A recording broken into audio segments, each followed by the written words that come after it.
Hi there, welcome to my channel, and I've had a lot of questions about how I got my drum tracks onto my backing track. So I'm going to show you just how I did it. Right, okay, so I've got Cubase open, which came free with my audio interface.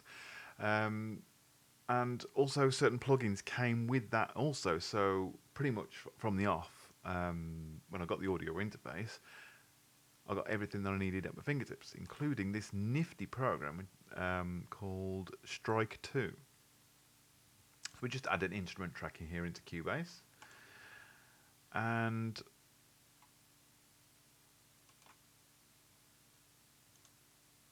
we add an instrument track into Cubase and actually pick an instrument this time, which is Strike 64.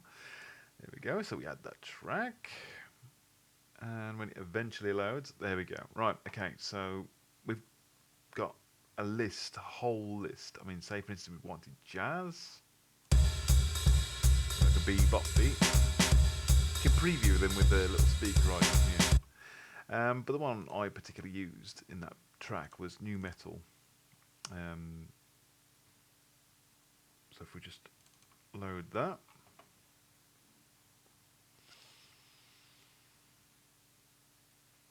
Right, okay, so that's loaded. Now, the good thing about this program is that it sounds like a real drummer's actually playing here, because you can set it to jam, which means it's not going to be completely snapped to a grid. You can increase and decrease the timing, so it's natural or tight. You can increase the feel, so it's like more fatter sounding or more ahead. You can also change the hit variable, playing dynamics as well, so you can tell it to hit harder or softer.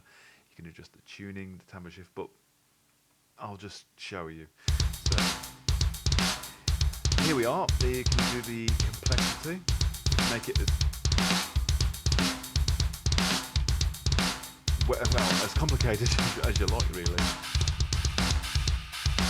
or as simple as you like.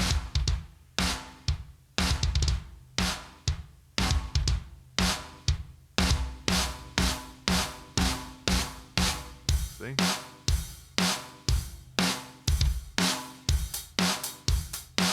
So you just increase it.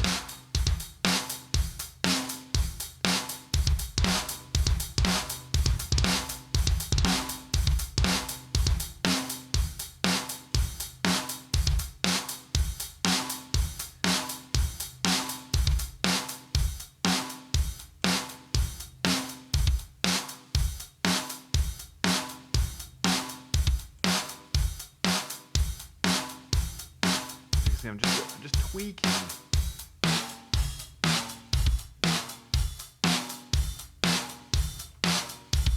Bits and pieces right here. That's all I'm doing. Now, the good thing about this is that you can go to the mix editor. Now, this is where it comes into its own. Now, it's as if you've mic'd up the drum kit already, and you've got all these mics set up. So if we're just to set on this beat here, you've got the kick drum right here, and you can, it's insane because you can adjust the faders so it's louder or quieter, so you can get in the so you can adjust in the master mix. And as you notice, things are shifting all the time because I've told it to jam, I've told it to vary the attack, so it's like it's really actually playing, which is bizarre, really. It's kind of like randomised in a way. It's the only thing I can do to explain it. So if we soloed this, so we've just got the kick. So then all we're doing is we can kind of like change the mic positions from the centre to give it a more punchier kick. You can change the axis, make it lighter or darker.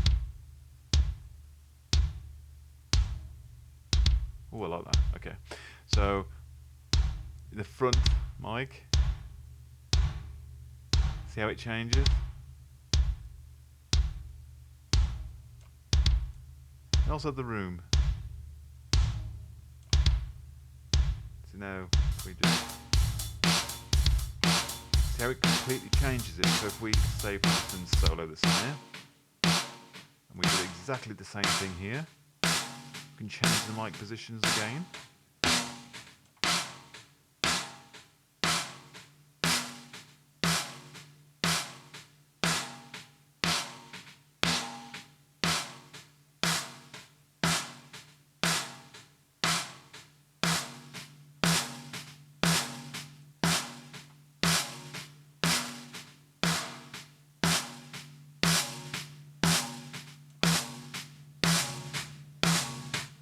We bring that back into the mix. See?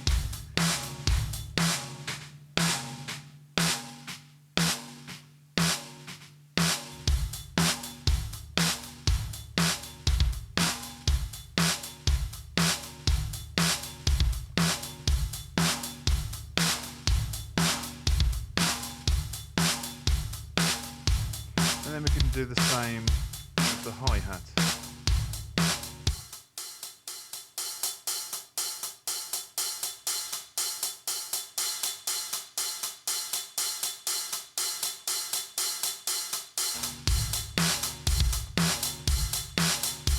And then we can just obviously alter the so you can kind of adjust them.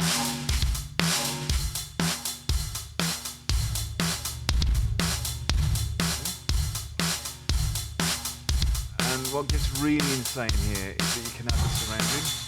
You can get sort of delay in. You can actually make it feel like you're actually in a room. Just take the size down.